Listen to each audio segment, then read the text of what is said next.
dry. Do you know I'm looking and I can't help but smile? Do you know how much I love you? You put my favorite song on, I put my feet up and we just sing along and I can't help. No niin, ollaan tänään täällä vanhassa Porvoossa ja T-Helmen takapihalla. Joo. Meidän kanssa on Satu. Moi. Ja Satu on meidän ensimmäinen haastatteltava meidän YouTube-kanavalle. Yeah.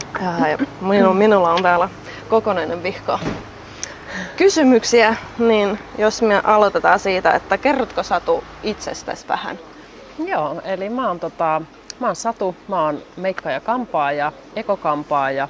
Työskentelen täällä Porvoossa ja sitten koko Uudenmaan alueella teen keikkoina näitä häämeikkauksia ja kampauksia. Joo. Miten siis sitten tulit tällä alalla? Oliko se sellainen alanvaihto vai sydämen kutsumus? No oikeastaan mä oon haaveillut kampaajan ammatista ihan pienestä asti, mutta sit mä ehdin työskentelee jonkun aikaa niin kuin hevosten kanssa ja sitten vaihdoin alaa tänne. Mä koen, että mä oon palannut niin kuin mun kutsumusammattiin. No, se on aina kiva. Yeah. Jos olisi olemassa sellainen unelmien asiakas, niin millainen hän sitten on? No mulla on kyllä niin kuin oikeasti ihan unelmien asiakkaita tosi paljon, että mun unelmien asiakas on sellainen, joka tietää omaa tyylinsä ja sitten myös antaa tilaa sille mun niin kuin luomiselle. Joo, että periaatteessa tietää mitä haluaa, mutta antaa sulle vapaat kädet. Kyllä, joo. Kuulostaa hyvältä. Tai luottamusta ainakin siihen, että mä tiedän mitä mä oon tekemässä. Joo. Että, joo. Se on kai, kuulostaa tosi unelma-asiakkaalta. Kyllä. Mitäs trendejä, niin kuin seurat sä mitä beauty-trendejä vai luotat sen? Kyllä mä seuraan. Joo. YouTubessa, sosiaalisessa mediassa, Joo. eli TikTok, Instagram. Joo. Onko mitään sellaista niin kuin tiettyä trendejä, niin kuin mistä sit henkilökohtaisesti tykkäät? No mä tykkään kyllä tässä ajassa siitä, että on aika luonnollistakin niin kuin kauneusihanteissa on semmoista luonnollisuutta. Että... No se on, Minä huomasin kanssa itse, vaikka no niinku meikkaa, mutta siis minä huomasin, että just tällaiset smokit on poistumassa. Joo, kyllä. Kyllä. Ja se näkyy mun mielestä niin kuin kaikessa, että siis niin kuin, kun tietysti mä kyselen sit mun työssä ihmisiltä, että minkälaiset häät, koska se on kauhean tärkeää, että se esimerkiksi meikin ja kampauksen tyyli vastaa sitä niin kuin kokonaiskuvaa. Niin musta on ihanaa, että monet käyttää luonnonkukkia ja niin kuin sillai. Se on semmoista luonnollista. Sama häämekot on ehkä vähän enemmän nykyään luonnollisia, että ei ole ihan niin... Enemmän sellaista bohoon. Kyllä, niin on. Joo. Jos niin kuin näin ammattilaisen, niin mihin morsiamen kannattaa kiinnittää huomiota, kun hän valitsee itselleen ammattilaisen kampaajan, meikkaajan? Niin... No tietenkin se, että se kädenjälki vastaa niin kuin sitä omaa toivetta ja tyyliäkin, vaikka toki yksi ammattilainen voi tehdä tosi monenlaista tyyliä, mutta se kädenjälki on jokaisella aina aika semmoinen uniikki, että niitä kuvia, mitä me jaetaan somessa ja nettisivuilla ja näin, niin toki sieltä saa osviittaa. No joskus on pakko valita ihan vaan sijainnin takia, koska voi olla, että ei ole ketään muuta. Joo. Niin. No se on kyllä totta, jos pienessä kylässä asuu. Niin kyllä, joo. Millaisia hius- tai kasvohoitoja morsianten kannattaa niin kuin tehdä ennen häitä ja niin kuin, kuinka aikaisin? No mun mielestä semmoinen hyvä ihohoito pitää kyllä aloittaa niin kuin samana vuonna, eli siinä on tosi pitkä se ikään kuin valmistautuminen, että hyvää ihoa on kaikista helpoin meikata ja myös se meikin pysyvyys ja kauneus on silloin niin kuin ihan omaa luokkaansa. Joo. No hiuksia sitten ihan, jos ajatellaan sitä hääviikkoa, niin silloin on esimerkiksi viimeistään sit hyvä se värikatto. Mä aina toivon, että jos on koe meikkiä ja koe kampausta, niin ne on mieluiten laitettu jo ennen sitä näitä koetöitä kuntoon. Et sit pieniä juttuja monesti nykyään käydään vähän ottaa päivetystä suihkurusketuksella ja näin, mutta jos ne on semmoisia pieniä muutoksia, niin ne on ihan ok myös. Joo, et ei kannattaa niinku pari päivän nähdä, että mitään kauhean kuorintaa tehdä. Ei.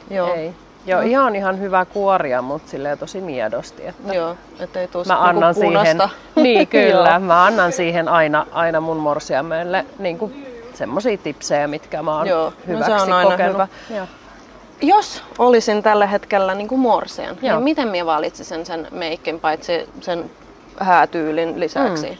Että se olisi niin kuin mun oikea meikki. Niin, no se tyyli on musta se tärkein, että se kokonaisuus. Että jos on vaikka tosi luonnollinen tyyli ja sitten haluaa vaikka tosi tumman meikin, niin se voi olla vaikea yhdistelmä. Joo, se on kyllä mutta sitten oikeastaan mä kysyn, että miten paljon itse meikkaa. Et jos ylipäänsä käyttää meikkiä, niin sit myös silloin hääpäivänä uskaltaa meikata vähän enemmän. Joo, ettei tule sellaista yllätystä, kun sulhanen ei tunnista. Ei tunnista. Niin, kyllä. Okei. Mutta oliko sulla sellaisia tilanteita sun urallas, että morsian tietää niinku meikin, mitä hän haluaisi, mutta sinä ammattilaisena näet sen, että se ei sovi tälle niinku kyseiselle henkilölle. Oliko sulla sellaisia tilanteita? On ollut. Joo. On ollut esimerkiksi niin kuin huulipunan sävyn valinnasta, mutta usein se työn tekeminen auttaa siihen. Että sit morsiankin huomaa, että tämä niin kuin vaikka jollekin tosi punainen tai tosi ruskea, niin ei tämä nyt ollutkaan mun juttu. Joo. Ja sitten monta kertaa ilman sen isompaa vääntöä, niin sitten päädytään hääpäivänä siihen, mitä mä oon ehkä ehdottanut alun perin. Eli sä oot vaan koemeikkeissä oot. Niin, kyllä. Ja sitten jos tehdään työ ilman koemeikkiä, niin kyllä mä yritän vähän suostutella. Ja myös toki siinä päivänä voidaan sitten vähän vaihtaa sävyä tai näin, jos tuntuu, että se ei ehkä ihan sovi. Okei. Eli sul käy nyt sitten kuitenkin morsiamet niin konsultaatioissa ja koemeikkeissä? Kyllä, joo. Ainakin mä sanoisin, että 70% morsiamista haluaa sen koetyön. Joo.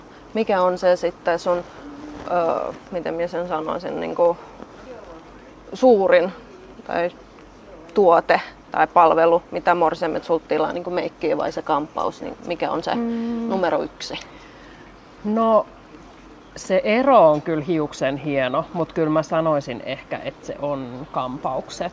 Mutta joo, on myös ollut niin, että mä oon tänä vuonna tehnyt pelkkää häämeikkiä, että jos kampaus on vaikka otettu toisaalla sitten. Okei, joo.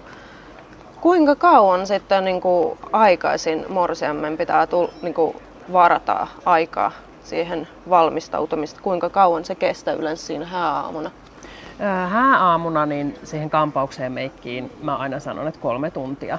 Toki riippuen sit toiveesta, että jos kampauksesta toivotaan esimerkiksi tosi paljon yksityiskohtia tai on tosi paljon hiusta, joka vaatii paljon pohjatöitä, niin sit varataan pidempi aika, mutta 3 tuntia on aika normaalia. Eli voi niinku aikataulun laittaa, että kyllä. Valmistautuminen 3 tuntia. Joo, kyllä vähintään joo. Okei.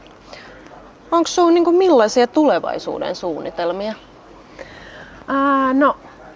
Mä oon aika tuore yrittäjä, mä oon ollut nyt 3 vuotta yrittäjänä, niin siis mun suunnitelmat on niin, että mä toivon, että mä saan tehdä tätä työtä. Joo. Mä saan palvella ihmisiä ja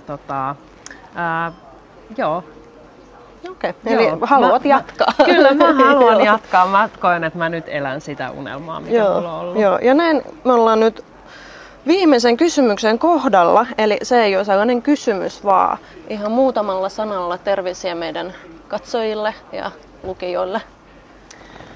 No musta häät on niinku ihana rakkauden juhla. Ja joskus mä huomaan, että siihen kasaantuu ehkä vähän niin kuin liikaa paineita ja odotuksia. Mä haluaisin sanoa kaikille, että nauttikaa siitä päivästä ja nauttikaa siitä kaikesta valmistautumisesta. Se on mahtavaa ja se on niin ikimuistosta. Ja sitten se on kaikista paras se muisto, jos sen on saanut luoda silleen niin kuin iloisesti. Joo, se on kyllä totta. minä voisin sanoa samat sanat, että näin. Mä oon kans niin hääalan ammattilainen, niin kyllä ei stressiä. Joo, stressless. Ja luotetaan. Enjoy more. Joo, kyllä. Kiitos sulle Satu ja Kiitos, kun mä sain tulla. Toivottavasti jatkat alalla. Joo, kyllä. Olet ollut meidän kanssa monessa projektissa mukana ja me ollaan aina nautittu yhteistyöstä ja ollaan oltu aina hyvin tyytyväisiä ja iloisia sun kädenjälkeen. Ja kiitos paljon ja kiitos että tulit. Kiitos.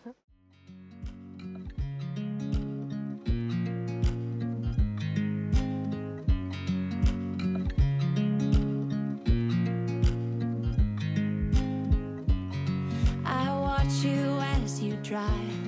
Do you